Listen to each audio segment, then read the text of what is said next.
আলাইকুম, hello everyone. আপনাদের সাথে কিছু কথা বলার জন্য না, ভিডিও করার জন্য, দেখানোর জন্য।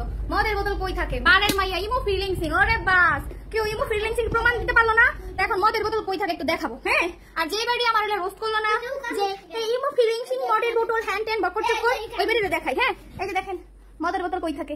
মানুষের ঘরে কার বাসায় মদের বোতল এইভাবে থাকতে পারে বুঝেন আল্লাহ? কার বাসায় মদের বোতল এইভাবে? আমার হ্যালো গাইস, শর্মিলার হাতে নাকি মদের বোতল দেখতে পাচ্ছেন। উনি মদ নিয়ে নাচানাচি করছেন, আর একটি গান আছে তেরেলিয়া তেরেলিয়া। আসলে উনি অরিজিনাল মদ না নকল মদ সেটা একটু দেখার বিষয়।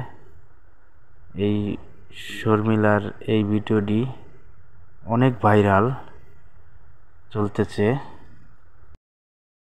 নেট জগতে অনেক সমালোচনা চলতেছে।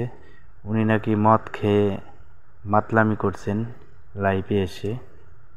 অনেকেই অনেক কথা বলতেছে, অনেকেই অনেক বাজে বাজে কমেন্ট করতেছেন।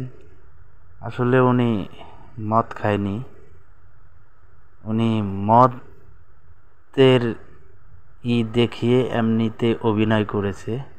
ওনার ওটা একটি তেলের বোতল ছিল।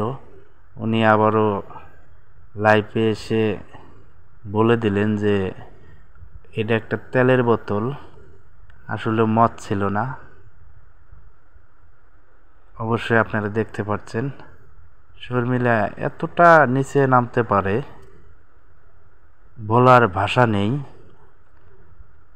উনি আলম হাসানকে ছেড়ে যাওয়ার পর অনেক রকমের অভিনয় করতেছে, অনেক রকমের করতেছে। আসলে যদি শর্মিলার মদ খাওয়ার ভিডিওটি, অভিনয়টি ভালো লাগে অবশ্যই লাইক কমেন্ট শেয়ার করবেন বেশি বেশি, যেন সবাই দেখতে পারে ওনার অভিনয়টা কীরকম হয়েছে।